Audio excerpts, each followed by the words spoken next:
ए खुदा कुछ रहा तो दिखा।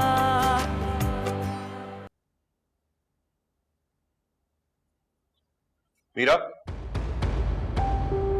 बात सुनो मेरी। मुझे आपसे कोई बात नहीं करनी। मुझे भी तुमसे बात करने का कोई शौक नहीं है, लेकिन बात जरूरी है इसलिए पूछ रहा हूं। बात जितनी जरूरी हो, मैं आपसे कोई बात करने की दिलचस्पी नहीं रखती।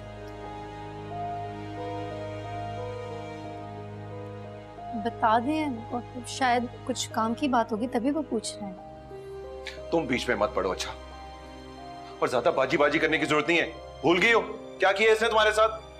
आप तो अच्छी तरह जानते हैं ना, कोई मेरे बारे में बुरा भी सोचे तो मैं उसका भला ही सोचती हूँ।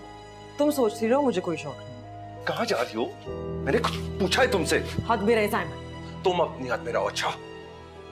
क्या चल रहा है तुम्हारे और इमरान के बीच में? क्यों आया था वो क्लिनिक तुमसे मिलने के लिए? और क्यों तुम्हें बार बार फोन करता है? क्या गेम खेल रही हो तुम?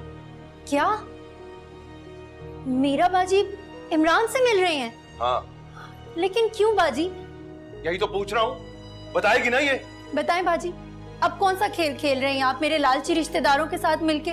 मैं तुम्हें जवाब देने की पाबंद नहीं हूँ। तुम इसे जवाब देने की पाबंद नहीं हो, लेकिन मुझे तुम्हें जवाब देना पड़ेगा। बोलो। मैंने आपसे कहा ना, मैं जवाब नहीं दूंगी, ना आपको ना इससे। तो ठीक है, फिर निकल जाओ इस घर से। तुम जैसी औरत का इस घर में कोई जगह ही नहीं है। साहब, मुझे निकालने से पहले ये पता कर ले कि जिसके हक में है मेरे घर लिखा हुआ है, वो इस घर को बेचने में क्यों तुली हुई है। ये कैसी बातें कर रही हैं आप बाजी? क्यों मुझे साइम की नजरों में गिराने के लिए झूठे इल्जाम लगा रही है मुझ पर? जो कर रही हो वो खुल के करो, छुपा के क्यों कर रही हो? क्या सबूत है तुम्हारे पास कि ये घर बेचना चाहती है? जिस दिन ये गिर के हॉस्पिटल गई थी, उस दिन इसका बाप पार्टी को लेके यहाँ आया था। मैंने डांट के जो पार्टी को भगाया, तभी ये मुझसे उलझ के गिरी थी। खुदा का खौफ करें बाजी, क्यों मुझ पर और मेरे गरीब बाप पर झूठे इल्जाम लगा रही हैं आप? अब्बा पार्टी को लेकर जरूर आया था और इस बात का इल्म साइम को है। उसके बाद उसी दिन मैंने अब्बा को गुस्से से मना कर दिया था कि वो दोबारा यहाँ ना आए। अगर बेटी की मोहब्बत में अब्बा मुझसे मिलने चला आया तो क्या बुरा कर दिया? उस दिन से मैं आपको यही बात समझाने की कोशिश कर रही हूँ, लेकिन आपने उस दिन भी नहीं सुनी और आपकी किरकिर की वजह से मैंने अपना बच्चा खोया। तो फिर इस घर के कागजात कहाँ हैं? सच झूठ सबके सामने खुद आ जाएगा, तुम्हारा पूरा खेल खुल जाएगा। खेल तो आप खेल रहे। बस बस बस बस करो ये बहस। और रही बात इस घर की ना, तो ये मेरा घर है, कोई कबाड़ खाना नहीं कि कोई भी उठा के इसे बेच दे। जब तक मैं जिंदा हूं ना, तुम्हें इस घर की फिक्र करने की जरूरत ही नहीं है। तो फिर आप इस बात में भी दिलचस्पी नहीं रखते होंगे कि अम्मी खुद नहीं गिरी थी, उनको सीढ़ियों से धक्का दिया गया था। क्या क्या बकवास है ये?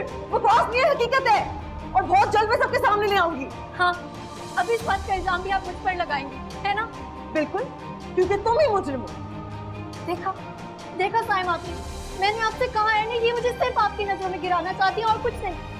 पहले घर बेचने का इल्जाम, फिर अम्मी को सीढ़ियों से धक्का देने का इल्जाम। पागल हो गई हो तुम जैसी औरत की इस घर में कोई जगह नहीं है। निकलो।